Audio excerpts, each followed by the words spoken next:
Hello everyone, this is Phoenix, Cat of Carrier Wing 7, and today guys, well, if you're probably watching this video, that means that you've just recently joined VF-103, and you're here to start your training, right? And to start off, we're going to be talking about breaking down the F-14's front cockpit in a more in-depth manner, so that we can now be on the same page when we go into the later training phases, and that you guys can fully understand the almighty F-14. So let's jump straight into it. Okay, so we're gonna start with the left end panel first. So, well, let's start off talking very fast about the oxygen, right? So, well, the F-14 did not have a OBOGS system as some other planes like the Hornet did. So, in the F-14, you have two bottles that contain, if I'm not mistaken, 10 liters each of liquid oxygen.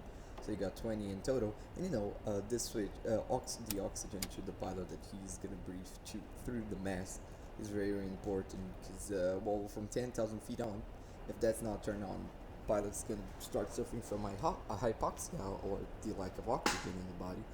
So it's very important not to forget this. Here, vent airflow, that just has to do with the fact that the seat cushions were vented in the F-14, so you could just control their airflow through that little thumb wheel right here. As far as the volume knobs go, so this is a panel to adjust, general plane volume. So yeah, right here you can adjust the RWR volume, the ALR67, right? You can set this to louder or quieter as you'd like.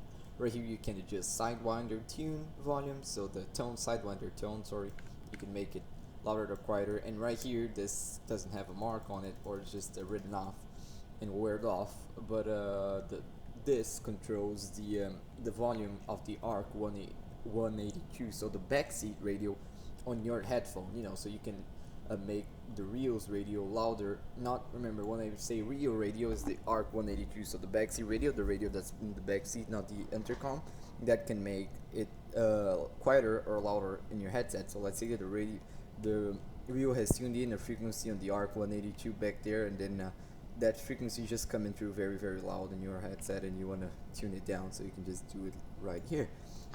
Right here we have the Tekken CMD, right? So well, the Tomcat only has one Tekken, but you have two Tekken control panels. You have one on the front, one on the back. So this is just gonna select if the Rio's Tekken control panel, or if the pilot's Tekken control panel is the one that's directly interacting with the Tekken at the moment. So let me just hop on the ground power here so that I can show that to you guys very, very quick. Copy. We're in our training server. We are at Anderson. Okay. So well, you guys, ground power is now on. Let's turn it on right here, very fast. So you guys can notice that right here, the PLT light has eliminated. So that means that the pilot's Tekken control panel is the one controlling it, and right now if I click it again, the Rio is controlling it, and I can the Rio can also change the Tekken command. So right after that we have the ICS panel. So right here is the ICS volume, so you can make the ICS volume louder or quieter depending on what you need. So ICS, right, the intercom, the system that allows you to talk between you and your Rio. Right, this just has to do with which ICS amplifier is being used for the system usage at the time. So you have normal BU and you have emergency. Right here you have you can select between radio code mic. So code mic is the mode in which you need to press a button to talk. Right, so it's a so you need a sorry, just give me a second. Okay, and so basically you need a push to talk button, and you're only going to be talking as long as you keep that button held. If you switch it to hot mic, you're going to be talking all the time. You don't need a push to talk button.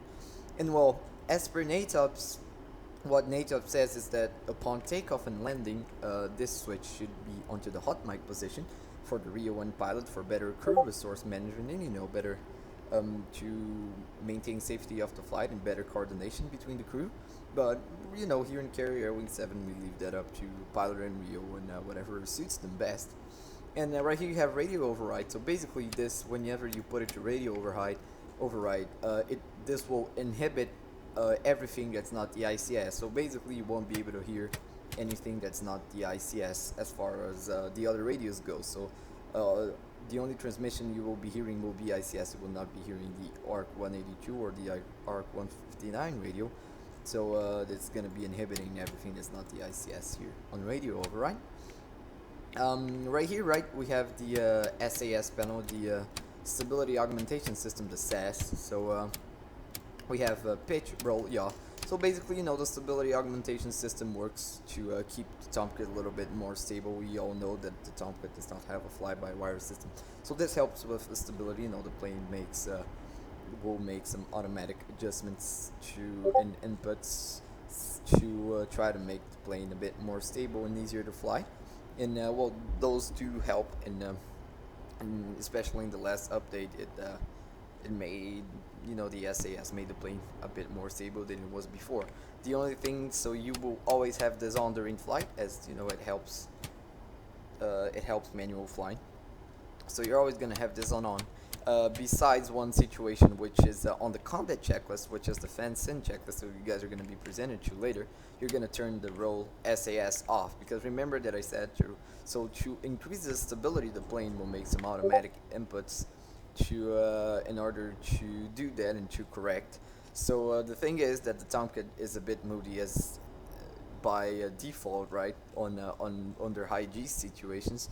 So the thing is, you do not want to add any more complexity or fight the plane even more, because the plane's trying to make you to stabilize you while you're trying to fight someone, and then the plane's just doing some inputs while you are doing inputs as well, and that just doesn't work, and that adds a bit to the you know, to the difficulty of handling the tomcat sometimes. So whenever we are fencing and whenever we are in combat, we're gonna put this into off. But besides that, besides this situation, all of them will always be on.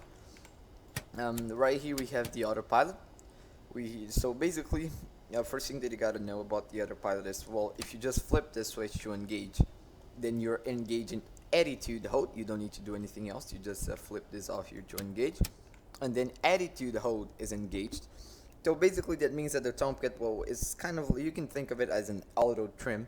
So basically the plane will keep whatever angle of attack or nose attitude you were, right? So let's say that you are in a 10-degree climb, and then you turn on this, you engage it. That means that the plane will maintain that 10 degrees climb, and you can also change that without having to disengage it. So let's say if you want to decrease your climb, if you go ahead and pitch forward on the stick and bring the nose down, and then after you let go of the stick, it will start trimming to maintain that new attitude. So it's pretty neat. You know, some people like to use this for formation flying, AAR. For me, it just feels like it takes a little bit more input so that the plane will respond to your command. So that for me is not very, I don't like using it for whenever I'm doing any kind of a parade formation or AAR, just usually when I'm just cruising around. But well, you can experiment it for yourself. And then now you have the autopilot itself, which are those three buttons right here. So this one, you have heading. So basically whenever you flip this to heading is the heading select. So it's the heading mode, which the plane will maintain its current heading. So well, I guess if you need to have the engage on, right? And whenever you pull this into heading, that mode is not active right here. It's still not active. You will have a light here saying AP ref. And for you to actually engage heading mode, you need to press and hit nose wheel steering once. And when you hit nose wheel steering once, the plane will work to maintain that heading. And then right here you have ground track. But we'll be talking a little bit more about ground tech on our other training sessions. So I'm not going to be talking about it right now. Right here you have the altitude. So remember, just turning this on and not engages attitude hold.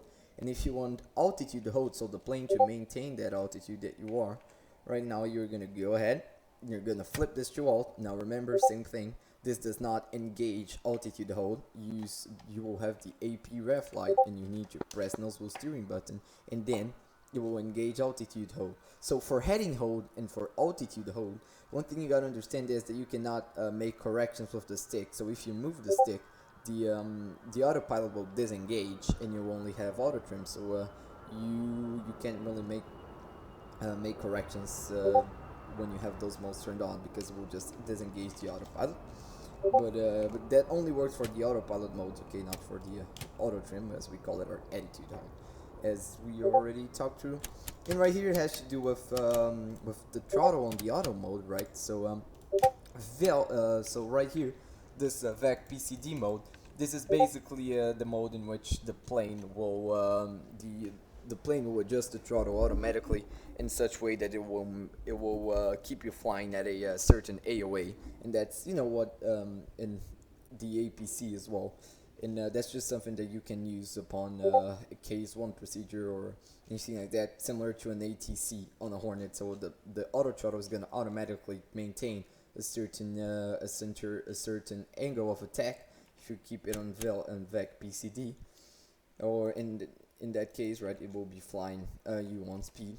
And in ACL, the auto throttle will be just it has to do with the automatic carrier landing, and the throttle will adjust itself based on data link commands given by the carrier to land the plane for the carrier to land the plane, and on the ACL approaches, but we're going to be talking more about this later on. So this is it for this whole little panel right here. Right here we had the asymmetric limiter.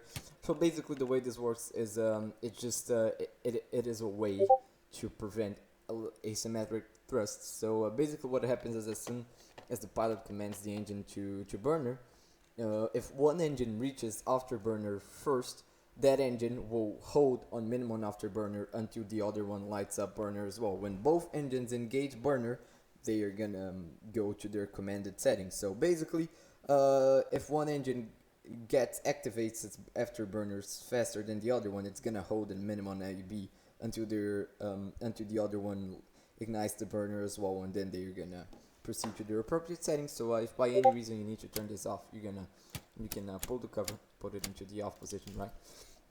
Right here we have the engine mode. So primary is the main mode of operation. Right here, you got two things called the MAC, main engine control, and the AFTC, augmenter fan temperature control. So basically the MAC is so basically those are the MAC is a kind of a more mechanically engine settings control. So it's gonna control the fuel flow and etc. Those two are like the brains of the engine.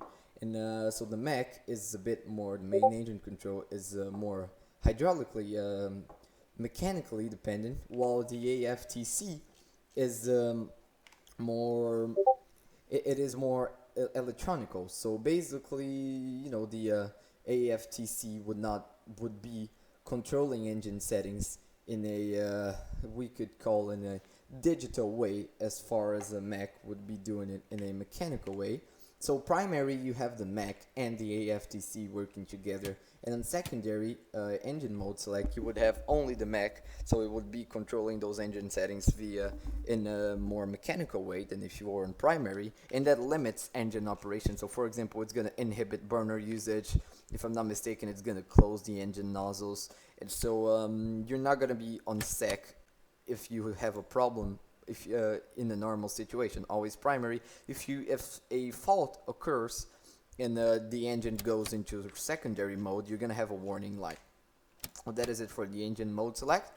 Right here you have the air start, so this is just gonna force on the continuous ignitions in case you do need to start up the plane in the air. Right here you have rudder trim, right, pretty much self-explanatory, even though it's not a model right here. Right here you have throttle mode, so basically within the throttle quadrant here, in the engine itself, attached to the engine itself and to the MAC, main engine control, you have cables. So there's cables that go here all the way from the throttle here all the way to the engine. And if you put this mode into manual, that means that those cables are gonna be the one that is controlling engine setting and your power setting basically. So as you move your throttle, you're moving those cables, and they are the ones controlling your engine throttle. Now the thing with this is that when you are in that mode, what happens is that the throttle is going to be very, very stiff, and it is going to require a lot of force to move the throttle. So that's why usually it is on boost for normal operations. Okay, so yeah, as we talked about, it's usually going to be on boost by normal operations. So whenever you're in boost, you're not using that direct cable linkage to control the engine throttle setting. So basically, what happens is that you have some sensors right here, and those sensors are gonna control the throttle setting and the engine setting in the Mac via electronically, right? We could so the throttle is gonna be smoother. It's gonna be light, and that's usually the main mode of operation.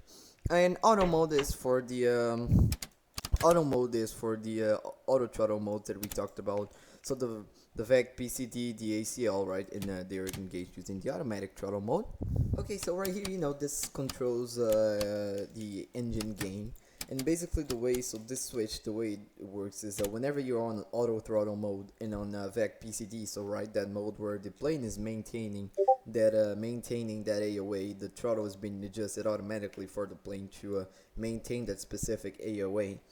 The thing is that air temperature plays a big part in that, regarding the fact that depending on if it's a hot or a cold day, the engine, the auto throttle might need more or less, power in this throttle setting change to maintain that AOA. So it depends on if it's a hot or a cold day. The air temperature plays a good part in the amount of power that's needed to maintain that AOA. So basically, you can change the engine gain to better adjust to the temperature that it is in that day, so that the APC, in the VEC PCD mode, auto throttle can be more effective. So if it's hot, normal, or cold. So there's the engine ignition, left and right engine. We always start up right engine first, and we go over to the left engine. Right here we have the inlet ramps. So basically the inlet ramps are those guys right here, and I don't believe they're currently properly modeled in DCS right now. But basically, they're gonna be stowed, and they are not, and they don't have hydraulics to them. While the plane is, if I'm not mistaken, it's lower than Mach 0.35 or Mach 0.404, Mach 0.45, something like that. And so they're gonna be stowed, and as soon as the plane reaches that certain speed, those ramps they are now gonna be activated, and if I'm not mistaken, from Mach 0.75 higher, they're gonna start changing their deflection to control the airflow to the engine. So that's the inlet ramp system. They always leave it on auto, and you can command it to stow if you do need to. Basically, based off on airspeed, they just change their position to control airflow into the engine. So that is that. Coming over to this side right here now, we got the TAC and command, the TAC and control panel right here. So right here you can set the numbers, right? Some people never know where it is, or how to set this number right here, the temps, but it's just a thumb rule hidden right here on the side of the case.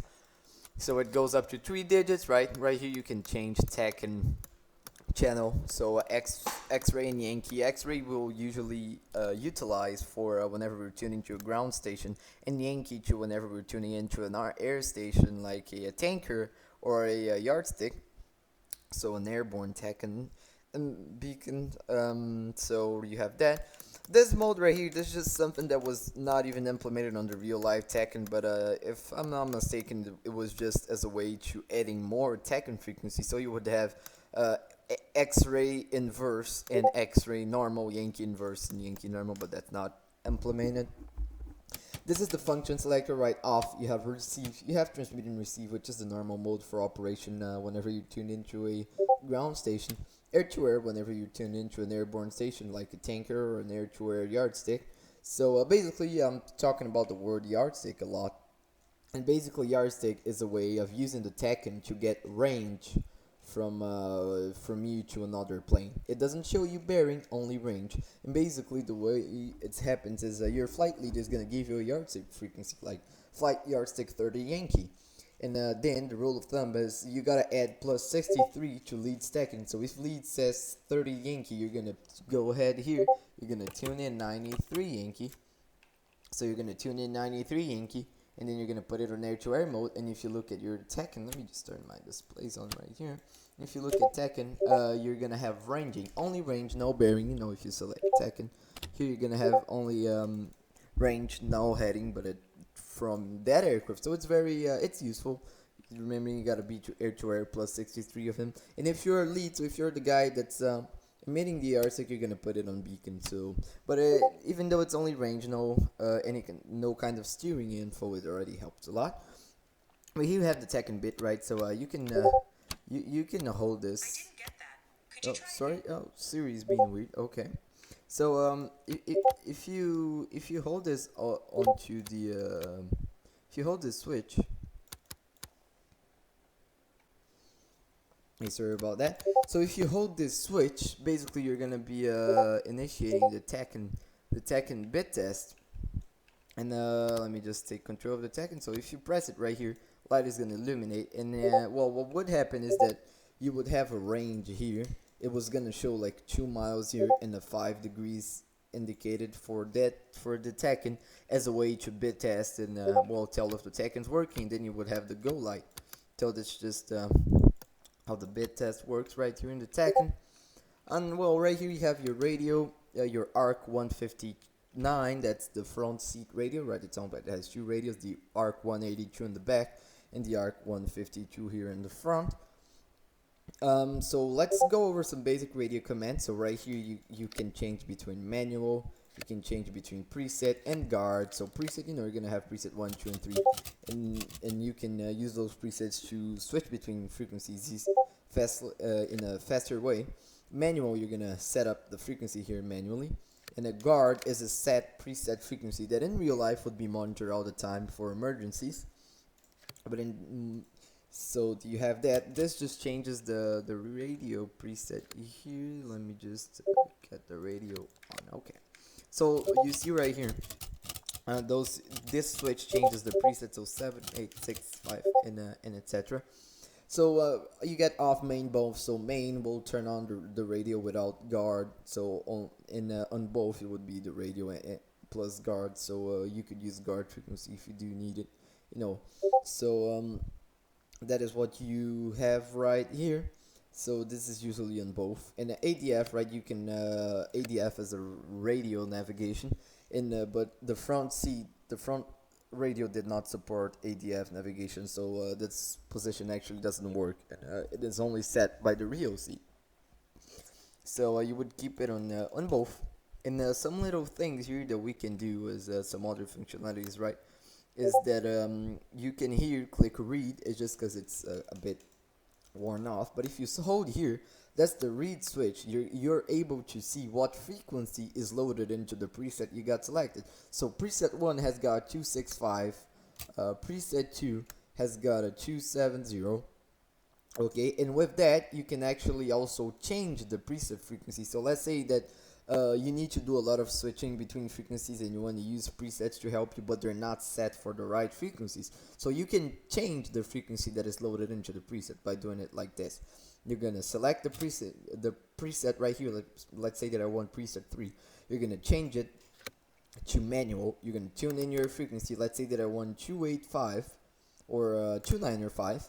And then you're going to click this button, which is the load button.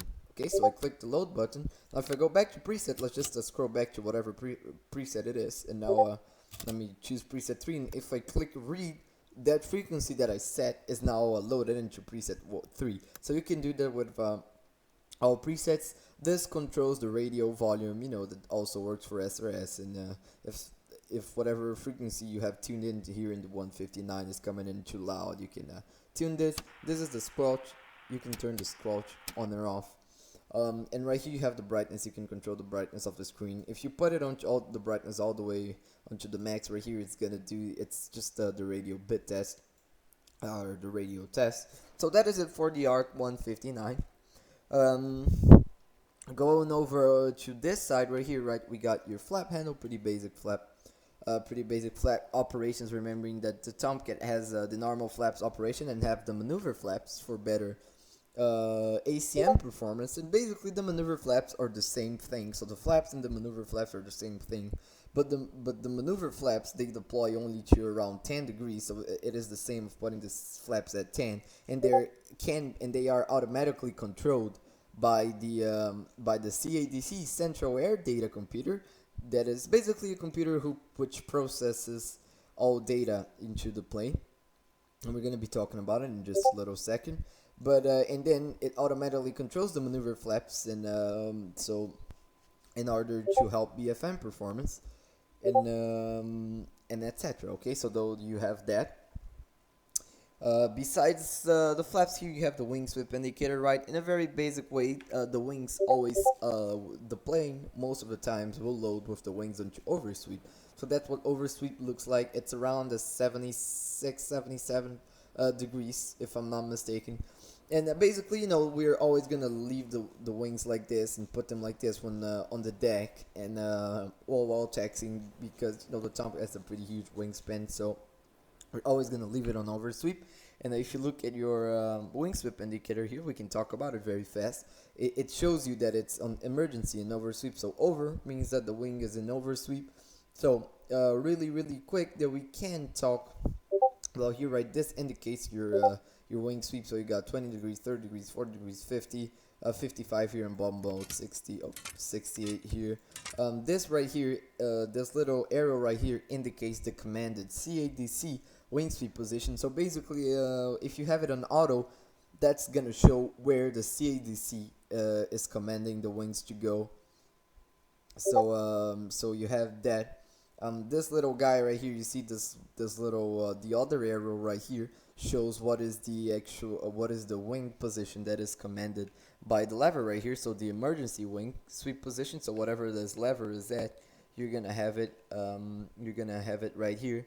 And this little and those two dots right here, they and those two dots right here currently indicate what is the current wing sweep position.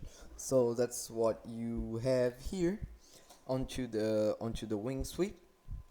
And the way that you do to get the wings in and out of oversweep is that let's say that you just landed, your wings are right here. You're gonna command your wings to go to bomb mode as per NATOP. So as soon as you land and you retract the flaps, all of that, you're gonna put your wings into bomb mode. So the lever is gonna come here. You're gonna pull it. You're gonna put it onto 68, and it's gotten at 68 degrees, and it's not gonna wanna come lower than that. So you're just gonna sit it here. You're gonna wait 10 seconds, and then you're gonna be able to pull it onto oversweep. And it's gonna indicate oversweep here. And again, forgot to mention really fast. This indicates the mode, right? So now we are in emergency. It's because we're using this handle to control it. We're not using the CADC. We are in oversweep, and this could also show manual or auto, which is just regarding to the wing sweep modes. So you got that for the wing sweep. Right here you have the master reset. So basically this reset all the CADC and all the faults displayed here. It's gonna clear out of those and basically kind of reset those. So if it's just a failure, if it's just a warning indication caused by anything changing its setting or anything like that, it's not gonna eliminate again. And if it's a real failure, it's gonna eliminate again. So basically the CADC is what controls the wing sweep and a lot of other stuff in the plane, right? So basically it's what processes all the data in the plane. And to give you a very rough example, is like the CADC is what's gonna be like, okay, I'm at this speed, I should command the wings to be at this setting. So that's what the CADC does, and it also controls the inlet ramps according to their speed and a lot of other stuff. So right here you would reset it, clear all the faults here, and in an attempt to clear all those fault warnings caused just by something changing its setting rather than it being a real fault. And you're gonna have to use this always when you put your wings into oversweep, or when you get your wings out of oversweep. You're always gonna need to reset it so that you can use the auto mode of the wing sweep. Right here we have anti-skid, spoiler brake. So basically, on the down position you have spoiler brakes. So spoilers are those you have the inboard spoilers right here. So they're right here, if I'm not mistaken. You have the inboard spoilers, and if you have it on that position, whenever you have your throttle on idle, those spoilers are gonna open up, and that is the main mode we use for takeoffs in the field. Now the carrier it's always off, but we're gonna use spoiler brake for takeoff on the field. So whenever you're idle, you're gonna look at your wings. If you have your throttles on idle, you're gonna see those spoilers open, and as soon as you throttle up, they're gonna fall down into place. That's what the spoiler brake position does. And well, both turns on both spoilers and the anti-skid. So basically the way the anti-skid works is well, just if I'm not mistaken, it when it detects that the plane is about to the plane is skidding or anything like that, and that's and that's judged by wheel rotation. The plane is just gonna cut brake pressure, and you're not gonna be able to brake in order for you not to lock up your wheels. So it's gonna totally cut brake pressure, and that's why you don't want this on the carrier deck or while taxiing. You're only gonna put both on for landing, and as soon as you're cleared off the runway, you're gonna put it on off again because you don't want to lose your brakes and end up hitting someone or something. So for the carrier it's always off. Remembering field takeoffs you put it on just spoiler brake, and for carrier takeoffs it's always on off as well as when you're taxiing. Doesn't matter where you are. So a fuel dump here, you can dump or fuel. There's not much else you need to do. You just put it onto the dump position. So well, situations where you would dump fuel, right? The planes have a max landing weight for when you are landing on a carrier. In the Tomcat's case, it's 54,000 pounds. So if you're heavier than that, you are gonna need to jettison fuel. So to dump fuel. So the thing is, fuel dumping is inhibited while on the ground, and the fuel dumping is also inhibited whenever you have your speed brake open. So you need to have your speed brake in. And NATOPS prohibits afterburner usage while dumping fuel because, of course, it can light up the fuel and ignite it, and you don't want that. So that is it for the fuel dumping right here. Besides that, we have the probe. So the probe has three positions. So have the down position. It has the middle position. So the middle position will only refuel the F-14's internal tanks, right? The F-14 has the internal tanks, external tanks, right? The wing tanks and the bags. So if you put it onto the middle position, it's only going to refuel the internal tanks, and it's not going to refuel your wing tanks and drop tanks. So basically, usually that's going to fuel up the plane until around 12.2 thousand pounds and stop there. And if you want to refuel your bags and your wing tanks, you're going to put this into both. You're gonna put it onto the full up position on that little switch, and that's going to refuel internal and external tanks. Right here we have the wing transfer, wing and external transfer. So basically, this controls if the plane is gonna be taking fuel and drawing fuel from the external tanks or no. So basically, if the switch is in the off position, that means that the plane is inhibiting fuel draw from the wing and external tanks. So you're only gonna be taking fuel from the internal tanks. If you put it in auto, it's gonna be automatically controlled, and if you put it on override, it's gonna prioritize fuel usage from the wings and drop tanks. So, or it not prioritize, but it would allow fuel. Sorry, it was the wrong terminology there. It would allow fuel from the wings and from the bags for the external means to be used, because the thing is that whenever you're on the ground, the Tomcat will not drain wing and external fuels, but well, if you do need to use them and burn that fuel by any reason, you can override it right there. So that's that. Right here you got the fuel feed, right? So the Tomcat has forward, aft, and feed tanks, as well as the external tanks, which would be the wing tanks and bags if you have them loaded. And usually each side of the plane operates separately, isolated as far as fuel usage goes. So basically what I mean is one engine will be drawing fuel from one tank, and then the other engine will be drawing fuel from the other tank.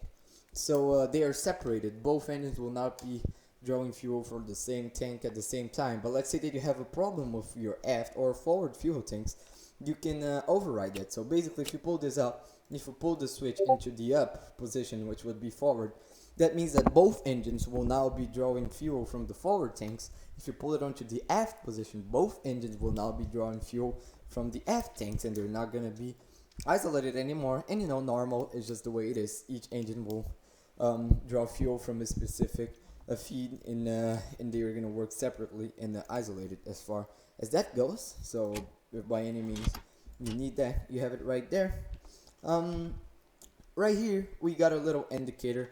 So this one right here, if well, while you're not deflecting your control surface, so as long as you're not pulling the stick, this is gonna show your current trim. So each of these lines here are 2 degrees. So as per NATEUP's fuel trim, trim for fuel takeoff will be 0 degrees as it is right now. Each line represents 2 degrees. And if you move your flight control surfaces up or down, so if you pitch your stick up or down, this is gonna indicate the control deflection here. So it's gonna indicate your stick deflection, how many degrees you're up, its control surfaces are up or they are down. So that indicates that. Same for rudder. Whenever you're not touching your stick, those are gonna be showing the rudder trim. And as soon as you start deflecting the rudder, it's gonna show that deflection here. Right here, spoilers, right? So you have the outboard spoilers in the left, port outboard spoilers, port inboard spoilers, starboard inboard spoilers, port and starboard outboard spoilers. So the one, remember, on spoiler brake, so this just indicates if the spoilers are up or down. So if you have this, the anti-skid set to spoiler brake for takeoff, and you have your throttle idle, you're gonna notice that the inboard, port and starboard side spoilers are gonna be indicator up here, and the symbology is just the background will be white and you'll have triangles on it, and you're gonna look and you're gonna see that they're really up. So this indicates that. Right here you have the hydraulic isolation. So basically that isolates the hydraulic all onto the gear of the Tomcat, onto the gear and hook, if I'm not mistaken, but onto the gear part mainly. So basically, the way that is, this is a part of the combat checklist or fencing checklist to put it into flight. Because the thing is, if you get hit near the gear and you start leaking hydraulics, those hydraulics would end up ending all the plane's hydraulic fluid. But now if you isolate it, since there will be no hydraulic flowing into that area, it's just gonna, you're only gonna drain the hydraulics there is in that part and not the whole hydraulic fluid that is in the plane as a whole. So this is just very good. If you lose hydraulics, all your hydraulic fluid, you're having a bad day. And just remembering that this, this little thing right here locks it in place into takeoff and landing, because you cannot put it onto flight and isolate the gear, those hydraulics whenever you have your gear down.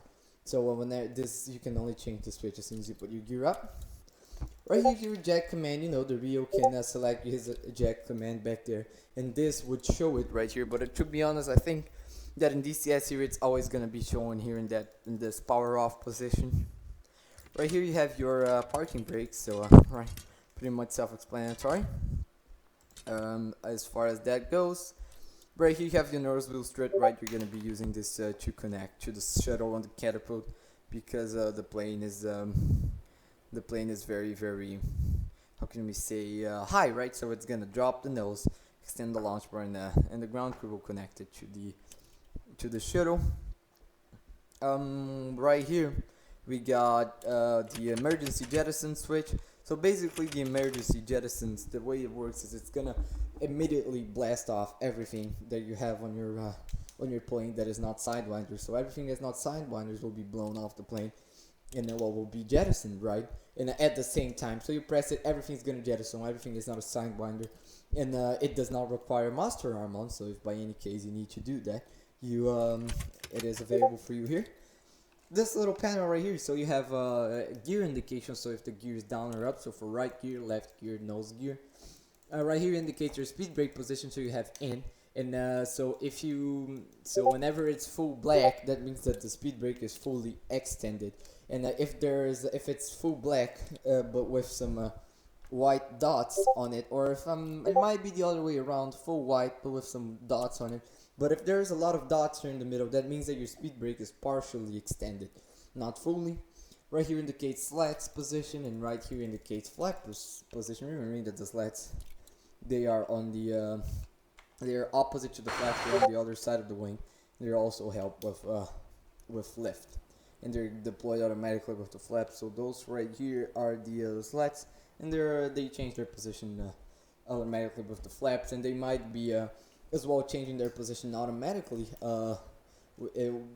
due to maneuver flap CADC control that happens automatically. So you have that. Okay, so right here you have your and by the way, guys, I did not forget this. We're gonna talk about the fuel system here in a bit. Right here we got the radar altitude, right? So we would always set it to 800 because that's the altitude that we're gonna be on the initial for FCLPs or for our carrier procedures. So on the case one, so 800 usually. And then we always gotta set up your radar altitude. You know, just uncage it, set it up, number, press it. That's a quick bit test, and then it's gonna come active at 800 feet, and it's gonna give you a little beep. That's just telling you that it's active. And the thing is, you just gotta remember that the radar altimeter is inaccurate when turning, because you know it stays right on the belly of the plane, and as you turn, the distance from the belly of the plane to the ground will change, and then that's actually gonna give you an incorrect altitude indication here. Right here you have your barometric altimeter, right? So it measures your altitude related to C. So you're always gonna set your altimeter here, and for those who are not familiar using this knob, it's gonna change it here. So usually for now our training surface altimeter is 29886, and well you're always gonna check the altimeter on the briefing and set it accordingly here. The rate, it's on standby right here, so you're gonna press this and hold this for it to get out of standby right there. Off of standby, you can let go. Right here you have your vertical speed indicator. So this 5 is 500 feet per minute, 1,000 feet per minute, minus 500 feet per minute, minus 1,000 feet per minute. And this you have your speed gauge, right? So you have 100, 120, 150, and this is gonna start going over here as you speed up, and you're gonna have 200, 250, 300, and then the Mach numbers are gonna kind of close in and rotate until they're about here, so that you can have both your speed and Mach, and then knots. So you have that. So I'd say that is it for this part of the plane. Let's just talk about this guy right here, quantity select. So if you go over to your fuel indicator here real quick, so right here we have we can set up the bingo fuel. So here 4,000. So the bingo fuel is the minimum amount of fuel necessary for you to get home. So that's like, the bingo is when you hit bingo, that's your time to go home. You need to go home right now, because that is the exact same amount you have to get home. And bingo is calculated, it's pretty brief to you guys on the data cards before you go on missions.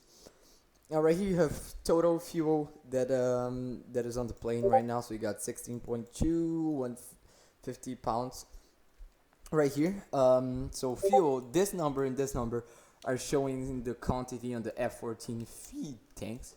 So you have the fuselage, after and forward tanks, and you have the feed tank. So this shows the fuel in the left and right feed tanks, which is 1,800 pounds. Sorry. This line right here shows fuel in the forward tanks, and this on the aft tanks. Okay, remember this is 4,000, 5,000, and etc. And the thing is, if you go into this rocker switch right here and you hold it down, EXT, as long as you have it held down, you're gonna see that the indication here on the left and right changes. That's now indicating you the amount of fuel you have in your bags, and if you press it into wing, it's gonna be indicating how much fuel you got in your wings. Remember, you have to keep it held down. If I let go of it, it's gonna roll back to the to showing the amount of fuel you have in the feed tanks. So that is it for this left hand panel of the top kit right here. Okay guys, moving on our cockpit thing here in the top kit, we have already covered all of this. Just one thing that I forgot to tell you guys about is this high flow here. Basically what this does is, in real life, it is gonna test and inflate the anti-G suit, you know. So in order to test it, it's gonna inflate the anti-G suit, that suit that's gonna help the pilot to stay awake in high G situations. So if you press this, it would open the valve and the fluid would inflate, and you could check if it's working just fine. Now, over to here, right, we have your circuit breakers right here. And right here we have hydraulic pressures, right? So this shows flight hydraulics and combined hydraulics pressure. And usually whenever you're flying, this is going to be set into this zone right here, and the combined and fly hydraulic should be somewhere around 3,000. And the thing is that indicates your hydraulic pressure, and without hydraulic pressure you cannot without the hydraulic pressure your plane won't work. You won't be able to actuate your flight control surfaces or anything like that.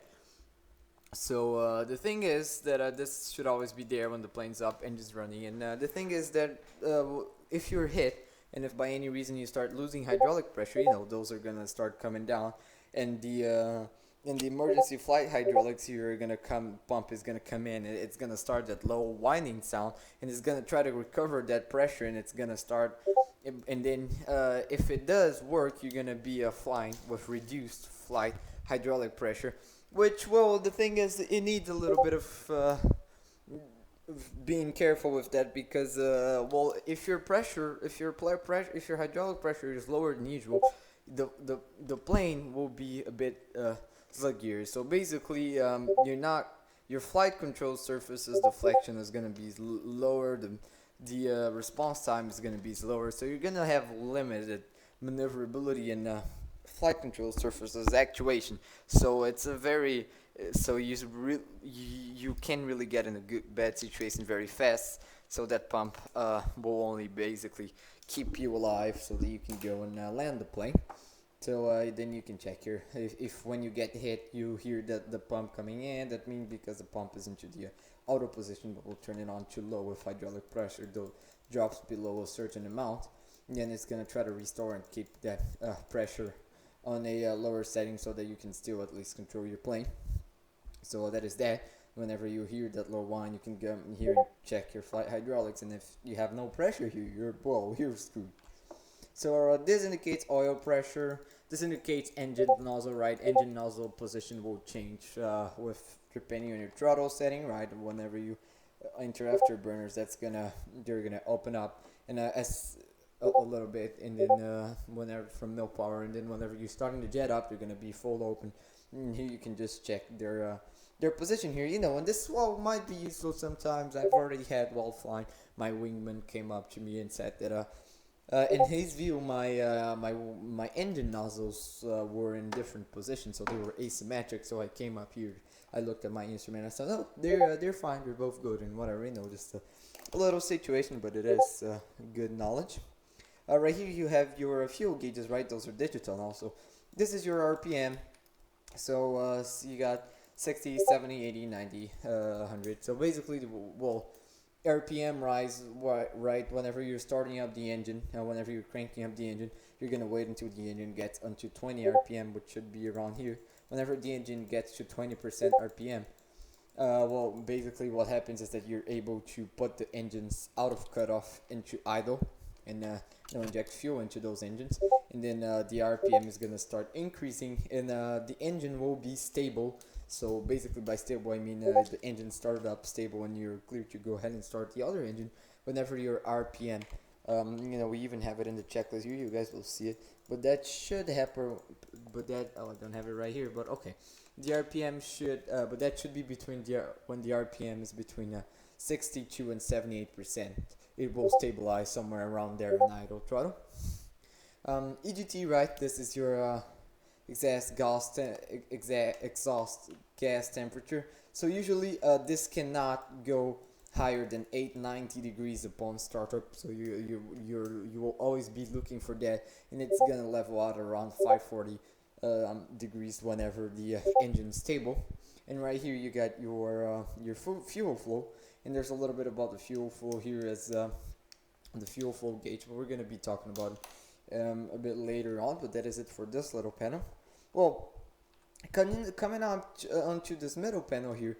So, right here is your AOA indexer lights, right? So these lights are gonna tell you if you're on speed or not. So, if the green light illuminates, and of course you need to be on the landing HUD mode and etc. But whenever the green light illuminates, that means that that you're too slow in your AOA, you're not on your on-speed AOA. Your E bracket is lower than your AOA. If it's orange, that means that you are right on speed. on speed AOA, and if it's red, it means that you're faster, or you're faster than what you should be, and your E bracket is higher up than your current AOA. So this is just the indicator lights. Right here you will get some lights. Right here you will end up getting some caution lights regarding. You can have a gear light in here, and some other general lights that would be critical, we could say. Right here we have, so the Rio has one of these in the back seat, but that's just linked to the DSCM and the RWR system, and it's gonna tell you it may give you an AI. That means that you're currently receiving an airborne interceptor threat, SAM, AAA, AAA. So it's just gonna list it out here. That is basically what it does. What we're talking about this right here. Nozzle engage, needs to have my nozzle on. Putting it off. Alright, this right here is the tape recorder. So basically, this would record the HUD. So that's just what it does. Of course, non-functional in DCS. Right here you have the ACM cover. So basically, whenever you pull this cover up, there's a little button there's a little button behind it that whenever this cover comes up, gun rate is set to high, sidewinder crew set to on, missile prep is set to on, and basically this inhibits that the Rio can launch a missile. So whenever that covers up, the Rio shouldn't be able to launch a missile. Besides setting all of this, and it's gonna put the Phoenix into active off the Rio mode. So basically, you can fire the Phoenix active off the Rio, so it's gonna start using its own radar as soon as it's off its rail, and you can launch it without a lock. So if by any means, let's say usually you got less than 15 miles from an enemy, that shouldn't happen in the first place, but we're gonna be talking about this later on in your trainings. But at that range, you gotta fire your missile and go defensive. So if you know the general direction of the enemy and have no friendly near or whatever from 15 miles lower, you can fire Phoenix without a lock in the enemy's general position and defend. Of course, it's far from accurate, we could say, but it can come in handy. And this little switch right here. So the thing is that whenever you hit this little switch right here, it's gonna jettison whatever the Rio has selected. So opposite to the emergency jettison that we talked about, the jettison is everything. This just jettisons whatever the Rio has selected back there, and it doesn't need master arm on as well. So that is the ACM cover. Right, gun rate, just you can set it to high or low. It's gonna affect how many bullets are, we could say the frequency of which your gun, the frequency of the rounds that are being shot from your gun, the frequency at which they're being shot, right? Sidewinder cool, so that basically introduces coolant onto the sidewinder. Sidewinder cool lasts for around 2 hours, 2 hours and a half, if I'm not mistaken. But that switch is only gonna be set whenever you fence in. We're gonna be talking about what fencing in means and what we already talked about it with the roll SAS, with this guy right here, the hydraulic isolation. So we're gonna be talking about this. We're gonna be talking about this a bit later on when we talk about combat and fencing in. But since it has a limited amount of coolant, you don't want to be setting that up before you actually need to. And missile prep is going to turn on the missile's electronics and start the missile's tuning sequence. The radar guided missiles, right? The AIM-7 and the AIM-54 Phoenix tuning sequence and turning on its electronics and etc. Again, also set up whenever we are fencing in, not before that.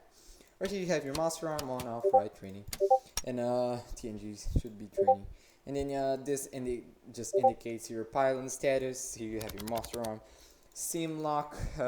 This has to do with the sidewinders. Also, we're going to be talking about this light on AST. Right here we have collision, right? So this just indicates steering wise. So whenever you're in air-to-air mode, you have different steering collisions. So depending on whatever you have, a weapon you have selected. But if your HUD is on air-to-air mode, and you have someone locked, or you have a TWS soft lock, you should have a little T, upside down T on your HUD, and it really depends on what missile you're in, but usually that T is gonna be steering you to pull lead on that enemy, so that you have optimal missile launch parameters. So that's just basically the WCS telling you, hey, you should pull lead right here, and that's gonna give you the missile the optimal parameters. But the Rio has a little button that it can set that T to collision, so that is gonna set that into a collision steering with the guy instead of pulling lead. So it's gonna set you for a collision steering, and that T is gonna direct you to a collision course with him, and that light is gonna illuminate. And if you do not have any weapon selected, the little upside down T on your HUD will be showing you, will be giving you a course directly to that guy. So that is that. Hot trigger, that means that well, if you press the trigger, you are gonna fire. So that means that you can't fire right now. The missile will come off. And there's a lot that goes into it. You know, we're not gonna talk about it, but when all those parameters are met, so for example, if you have a lock, a valid lock, you would be able to, you would have the hot trigger light, meaning that you can fire. Well, right here is your turn and slip indicator, right? So, well, this is very important because a lot of the times we might use some kind of half standard rate turns, as we call them. So, well, basically, this little ball right here indicates your, so this is used to maintain coordinated flight. So basically for your nose to be synced with where you're actually going, where your velocity is going. So basically on the Tomcat, as you start banking, you're going to see that this ball is going to drop off the center. So you need to use your rudder to correct it and keep that ball centered. So keep your nose centered, keeping a coordinated flight. And that is a coordinated flight, coordinated turn. And that is important because that reduces drag and therefore performance. And well, if you're not in a coordinated flight or turn, well, you're going to have increased drag, which is decreased fuel efficiency and etc. So you don't want that. And those upper side here has related to turn rate. So you have those far side dog houses right here. You have the center one and you have the center marker. So basically, as soon as you turn, the center marker is going to change its position. So there's two concepts that we might use, which is a half standard rate, and that's going to be when this little guy right here is in the middle of the far side doghouse in the middle, and that means that you're flying a half standard rate. So remember that this is turn rate and not bank angle, because if you're faster, let's say that you're 400 knots, you're gonna need to bank more to get a half standard rate than if you were at 250, which is the Marshall stack speed. So that's just something to know. And full standard rate is gonna be all the way on the far side doghouses is there, and you just keep it there. You're flying a full standard rate. And again, you know, that has to do with turn rate. So it doesn't matter what speed you're in. If you put this here, or if it's a half standard rate, and you put this here, it's a full standard rate. It's just gonna require more bank angle if you're faster. So that is that. Right here we got so those are warnings related to the data link. Okay. So usually, specifically, whenever you are on an ACL approach, an automatic carrier landing, that you're being guided through data link to land on the carrier on the case 3, and you know, we're going to be talking in depth about this later, but there are some warnings on some specific phases that are going to light up here, and now we're going to be talking about those later on. Right here you have the AP ref we talked about, and also the auto throttle light. So we get those here. Right here we get some warning lights as well. So right here we have the wing sweep.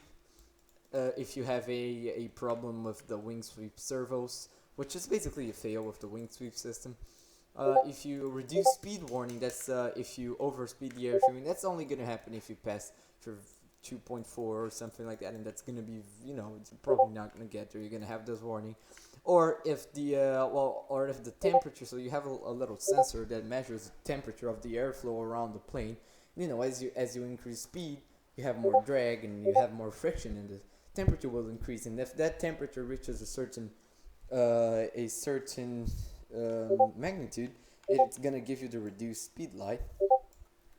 So this is just an altitude low. You know, you're low and there is a risk of collision with terrain. So that is that. Right here you can adjust HUD brightness right here. So you can adjust HUD brightness. Right here you can adjust VDI brightness right here.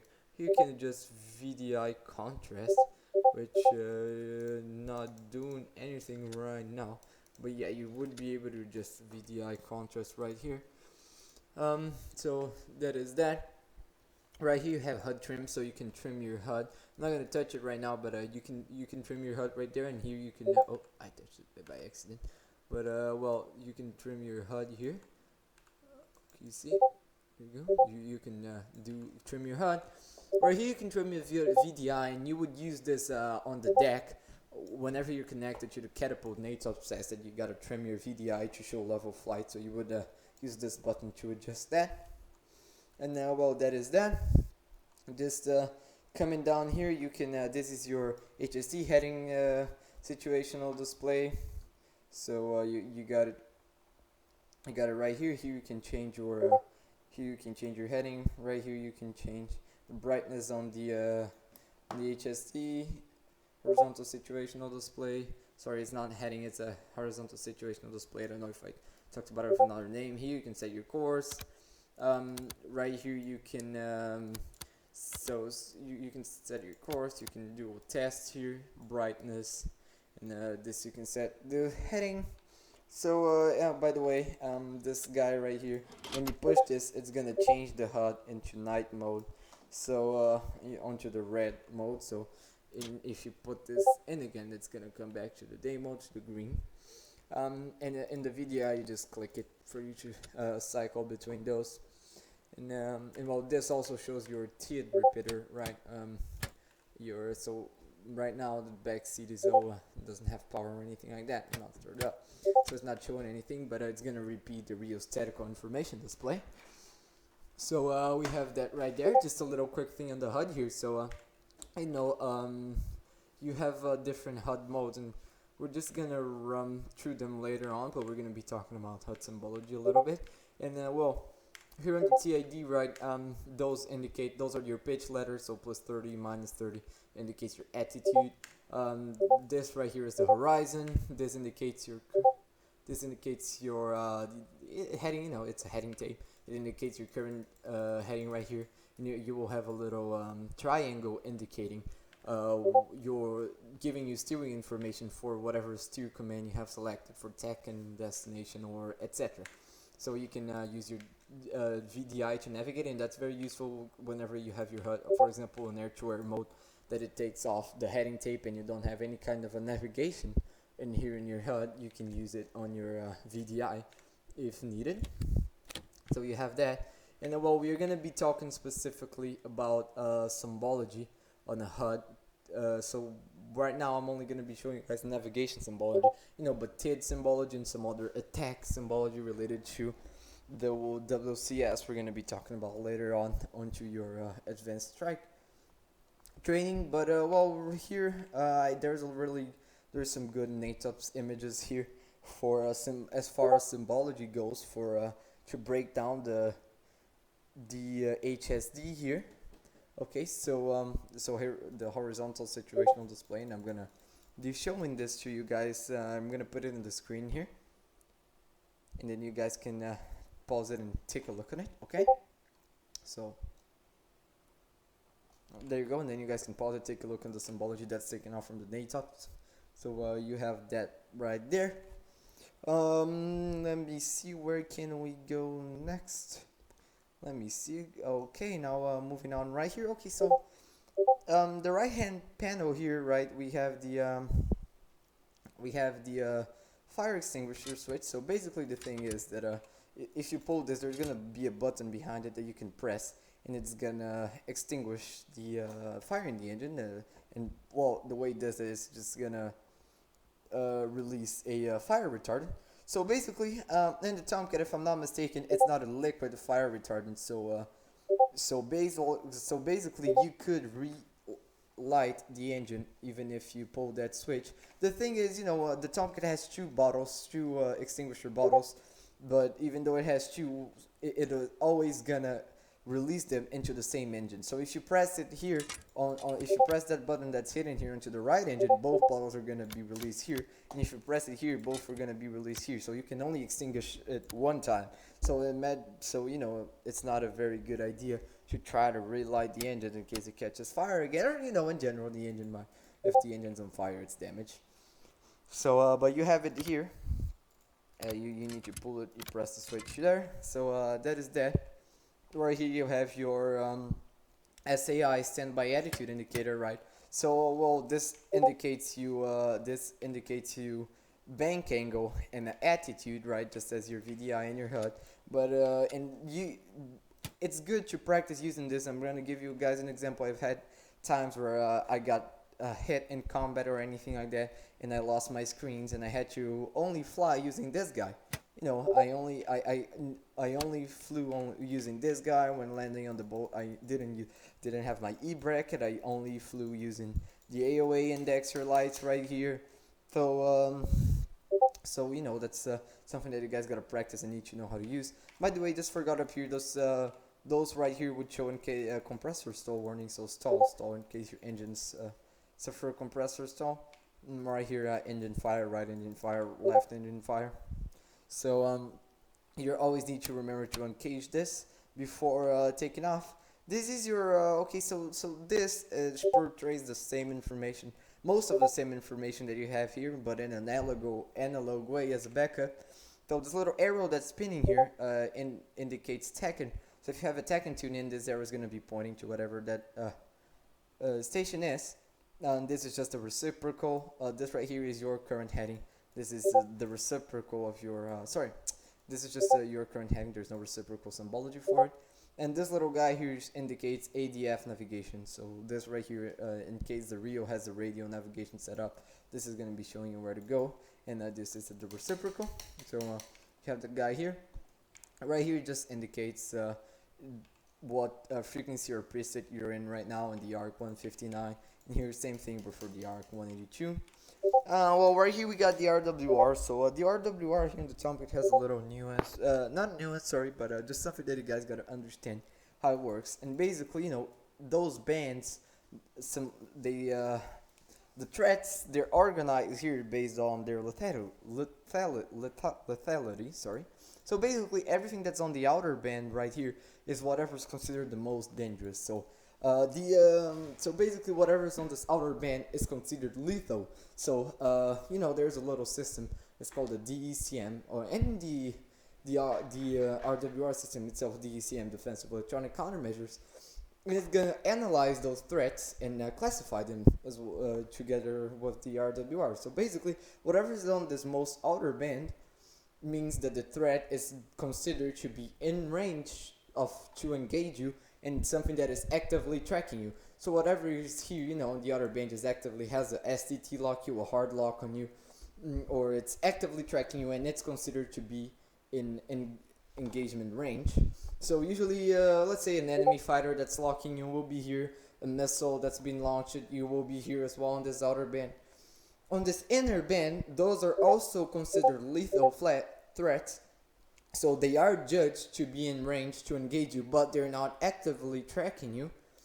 And right here indicates threats that are not deemed to be in range to engage you, and this just has to do with the operating mode, because the Rio can filter some stuff out there on the backseat for the RWR display, and it would show this mode here. So you got that for your RWR. Right here you got right here you got your G meter, right? It shows you max amount of G's you pull, the G's that you're pulling right now. Right here is just a little clock. And then, well, you will end up using the clock. You know, a lot of times you have a launch time you gotta hit, and then they're all sent by in-game time. So you might use this clock to situate yourself from that. So that covers this all the center console right now, and in the videos, and probably have a little cut here, guys. And now we're gonna be over to the right side and the last side of the plane. We're gonna. Okay, everyone, coming back just before we hop on to what we didn't do already, just some considerations that I ended up forgetting when we finished there. And one of them is that well, on the gear here, I forgot to tell you guys, right? So oh, give me 1 second. Okay, so yeah, the gear was up. So something I did not talk to you guys about this down lock override. So basically, if by any reason you need to pull the gear lever up while you have weight on wheels, you can pull this up and then the gear lever will, and then the gear lever will come up. Gear lever will come up. Now, put the gear lever down. Let me put this down again.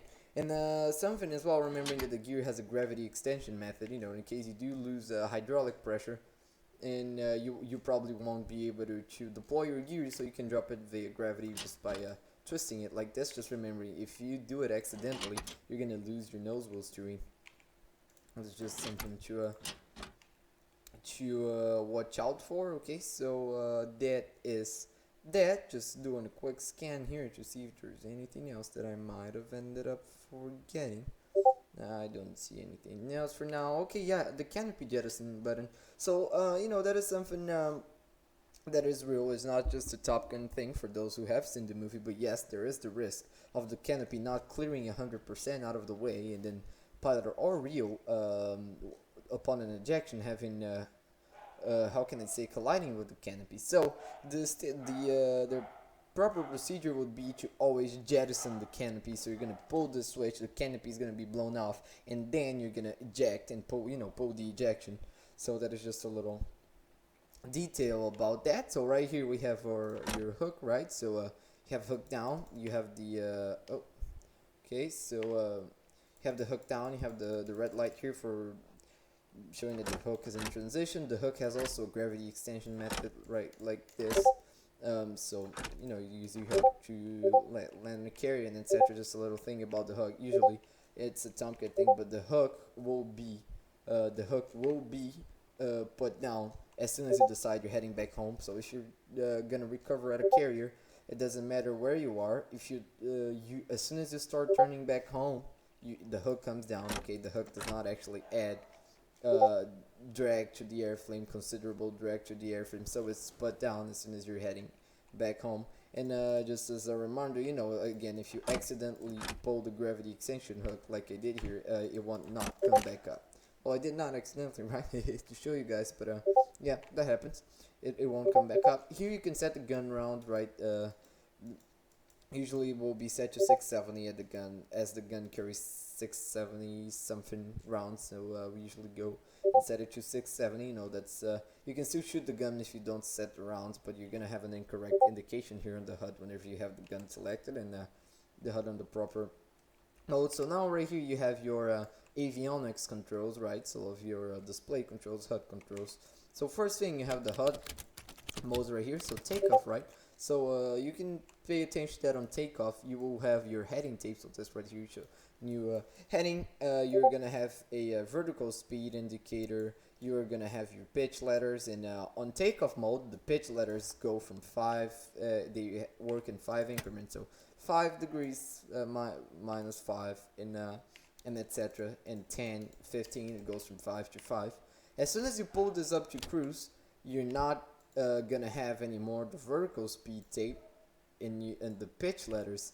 They are gonna, let me just trim this up right here so that I can show you guys. So whenever you have this set to cruise, you're gonna notice that you still have your heading tape, but now the pitch letters, they go from in increments of 30. So you have 30 down, 30 up, and you know, 0 degrees and of nose attitude here. And you don't have the vertical speed tape anymore. If you switch it to air, you're gonna lose even your heading tape, and you're only get again 30 degrees increments on the pitch letters, and then you're gonna have all of your attack symbology depending on what you have selected right here, right, with the weapon selector.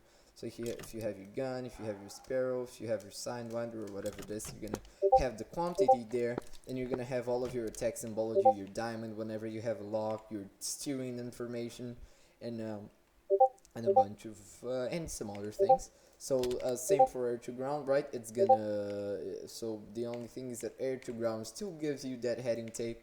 The pitch, the letters go from 5 to 5, and you just have the ordnance symbology here. You have the depending the bomb fall lines depending on what mode you're in. In landing, you have the same information displayed on the takeoff. But you will have the E bracket right here that you're gonna use to get on speed, right? So that is that of the E bracket. It works in conjunction with this. Same thing for the VDIs. Okay, so in landing mode right here, you got those are 5 degrees increments on the pitch letters. You got your heading tape, and etc. So just a little symbology thing of these modes. So right here we got the HUD declutter switch. So if I press that up, you're gonna see that it's gonna declutter the HUD. It takes out the heading tape. It takes out the vertical speed tape on this specific mode and on that specific mode. So for takeoff and landing, and for air-to-air mode, it's gonna literally take out all the pitch letters and only all the pitch letters, and it's just gonna leave your attack symbology. For air to ground, it's gonna take off the pitch letters as well, and it's gonna take off the heading tape. And for landing, it's just gonna leave your E bracket and your pitch letters. So each of them will declutter a certain amount of information depending on the mode that you're in, and depending on the mode that you're in, and you can use it at will. Well, right here it's just gonna change HUD symbology to display ACL or ILS symbology. This really just matters depending on if you're running an ICLS or an ACL case 3 or 2 approach. So you're gonna set this up accordingly. Same thing here for the VDI symbology. Right here you can change your VDI to the camera, to the TCS, or to the VDI itself. And well, again, we are going to be talking about the TCS later on, but the TCS is that little camera here on the front of the plane, and it usually mostly has identification purposes, right? So since the Tomcat was an interceptor, fleet defender, right? It had this camera that has a range of up to 30 miles, and where you can actually see people and distinguish targets, and that you can use it to IFF any kind of bogies, which bogey stands for unidentified aircraft, so or an unidentified radar track. So usually we run a lot of missions where we will have roles of engagement. So you're not gonna see something unknown and just go and shoot at it. So we're gonna end up using the camera a lot for IFFing purposes. If you are in a dogfight as well. So if you have a friendly and a bandit in a merge, so if you guys are all merged together, you can leave your VDI onto the TCS, because as soon as you lock someone with your ACM modes, right? And by the way, yeah, ACM modes, I mean that by PAL, and etc. Your VSLs, and you have a little switch for that, which is the target designator switch right here in real life. That you can actually use that switch is a little tiny thing on here on this wall there, just underneath this, and you can also use that to designate a target on the ground whenever you're on air to ground mode. But for air to air, it opens up that PAL mode, if I'm not mistaken. And then as soon as you lock someone with that little post scan that you have, you're already gonna, if the Rio has the radar, if the Rio has the cameras glued to the radar, you're gonna be able to instantly visually see what you have locked on and avoid any kind of friendly fire. So the TCS can be quite useful. So right here, right, you can change. You can change here from your HSD horizontal situation display, or you can change it to the TID, which is the repeater of the tactical information display that's controlled by the Rio back there. So you're gonna grab you're gonna repeat that here, and it's the page you're gonna be taking your situational awareness out of. And ECM is just something that's left behind from an older RWR system. And same for this little switch right here. Right this, you have power for your avionics. So that is that. And right here, the steer command, right? So you're gonna be selecting this according to what will be dictating your steering. So if you're going for tech, and you're gonna go ahead and put tech and steering, that's gonna give you all the symbology for tech, and you can set up your course. You should do a little trick of setting the course to runway heading and using a tech and or BRC for the carrier, so that you can light up yourself properly, and etc. And we're going to be showing that later. Destination for waypoints, right? You have other symbology here that I showed you guys in the picture earlier. And right here, AWL PCD, that's for that's for ACL and ICLS. And this is just manual mode. This is just a straight up manual mode. Right here, you can adjust the brightness of the pitch letters independently. So right here, so basically I don't think it's actually properly modeled here, but you could adjust the brightness of the pitch letter itself and not the whole HUD. So you have that. Spoiler, so basically the thing is that in certain situations the plane will detect as a spoiler failure. So for example, if there is a specific circumstation, so if you're pulling stick or left hand stick up and the spoiler position is not matching what it should, it's going to be considered as a failure, and then the plane is going to automatically drop the spoilers and should try and adjust for that said failure, and you can end up overriding that little thing using those switches right here. Right here it has to do to your to your backup navigation display here, to your backup HSD here, and those are just some settings related to it, and you're not really going to be needing to use this. This is your ICLS system. It's pretty simple use. You can run a bit test on it, but for that you need to be on the appropriate mode, right? So yeah, you gotta select it here and etc. You gotta be on the appropriate mode to do the best. But you can run a bit test of the system. You turn it on, you set the frequency here for the ICLS approach on the boat. Right here you have all of your caution lights, right? So all of your caution lights will be here. You shouldn't have any of those here whenever you're in flight. So you have a lot of those here, and again, usually some of those lights might just be temporary. So if you're flying and you see a caution light, if you hit master reset, remembering that it might reset that light, and if it doesn't come back on again, that means that it was just a transit caution and not an actual failure.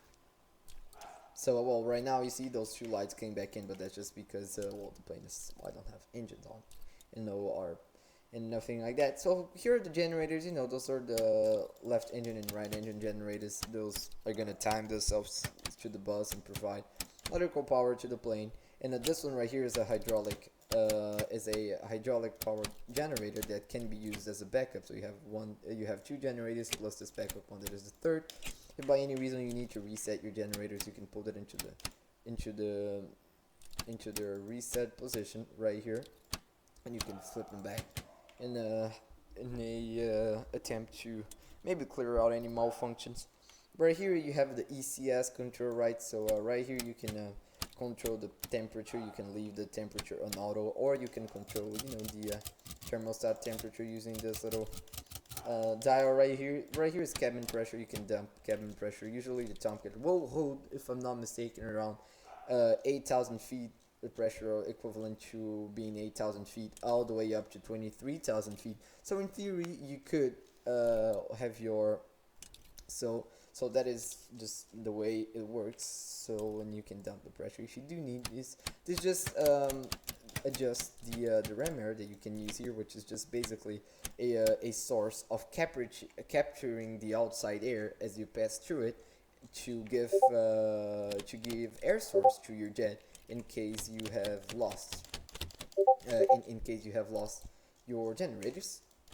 So you have that here, left engine, right engine, both engines. This is what's going to be supplying air to the plane, right? That air is not only used for air conditioning, it's also used to refrigerate some systems. So for example, the gun will not shoot if you don't have an air source set, and etc. So you're always going to set this, and whenever you're starting the plane up, you're going to put left engine, right engine, and then both engines, just as a way to cycle through all of them. And then here you have off. Right here you have your so here's the windshield. So basically air means that the hot air is being blown in the windshield to avoid any kind of fog onto the canopy. Rain repellent, since the plane doesn't have a windshield wiper, the rain repellent would help in visibility in raining conditions. I don't know if that's modeled, if the rain repellent is modeled in DCS, to be honest. Right here we have the anti-ice, right? So you have off, auto. So auto, there's a certain parameters in which it will detect and activate the anti-ice, and you can command it to override. So the only thing about the anti-ice is that, as per NATOPS, it has negative effect on the engine performance. So if you really don't need it, you don't put it onto override, even depending if usually the icing is dictated by general temperature and clouds play a huge factor as well. So but if it is a very clear day, hot day, I'm gonna go ahead after starting up the jet, and I'm gonna put my engine anti-ice onto off just as a guarantee, because again it has negative effect on performance, but auto will be automatically commanded, and override will force it active. Right here we have your hydraulic transfer pump right here, in case you increase your hydraulic pressure drops, this is a system that might end up transferring hydraulic pressure to try and keep the plane, keep a minimum level of pressure so that the plane is flyable. And well, you usually put this onto the up position here into the shutoff whenever you starting up your right engine, and as soon as you start cranking the left engine, you're gonna pull this down.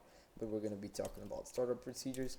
This is the master test. Right here you have your bit test. So a lot of this, so you can do all your bit tests here. Some of the systems are manually, the bit will manually be checked by you, and some of them will give you a go or no go light. Right here lights is gonna light up all the lights, and you have a bunch of other systems here to test.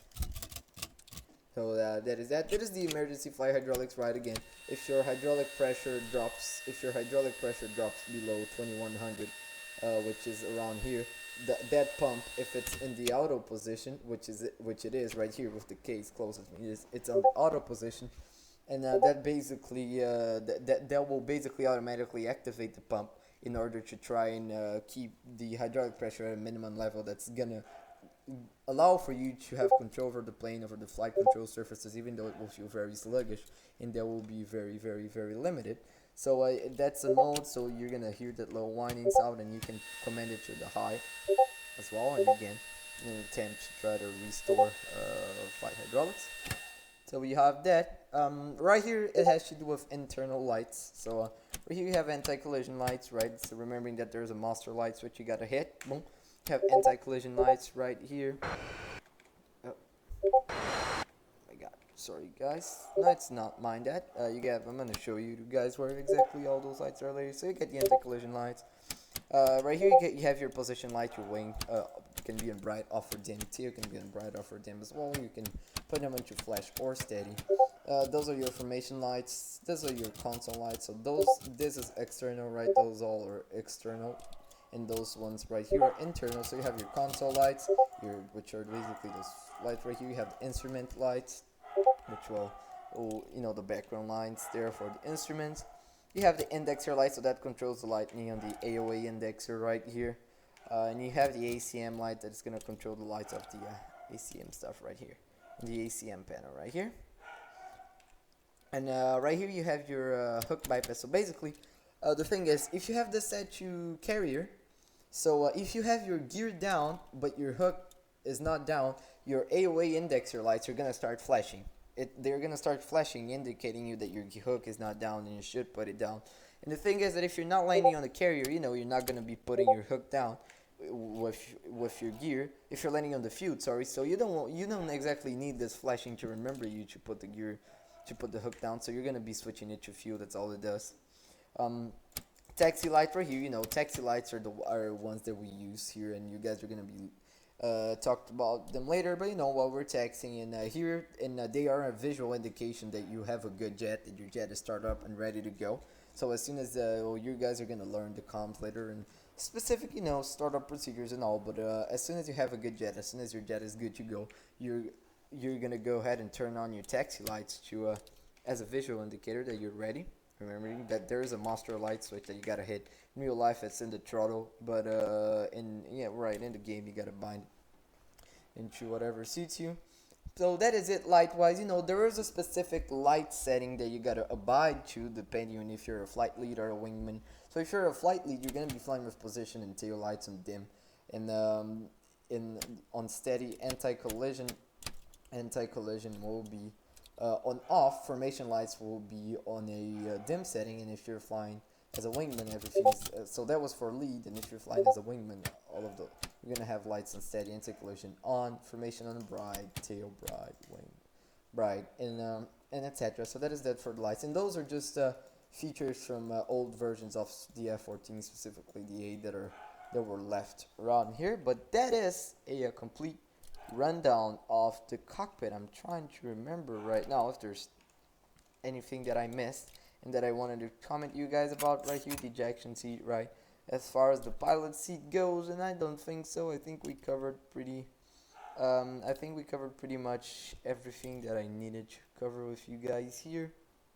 There are some other stuff, some other nuances that we're going to be talking about at specific phases of your guys' training, where I'm going to be personally teaching it you guys instead of doing it via the video here. And you know, some other stuff that we didn't go as much as in depth as we should is because they're going to be worked on um, throughout other training sessions in other training phases, and they're not specifically required right now. But yes, that should be around it, you know, guys. So you guys will be quizzed and all of this, and there's, you know, the test you gotta take to demonstrate that you guys got all of this knowledge. And the thing is, you know, some stuff might seem unnecessary to some people, but we want to give you guys the opportunity to have all of that in-depth knowledge of the Tomcat.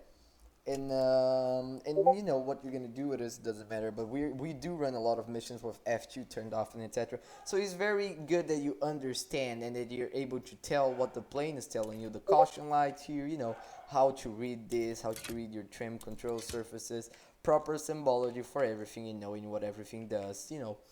And that's just gonna make you a better pilot overall, and it's very good for those who are pursuing their more realistic approach to DCS. Then, and that is what we abide, y'all. Thank you for watching. Hope you know you guys can always rewatch this if you since it's a video, so you know take it, you know, self-learning is at your pace, and just take things your way. And I'm looking forward to flying with you guys, and thank you for watching. Bye bye.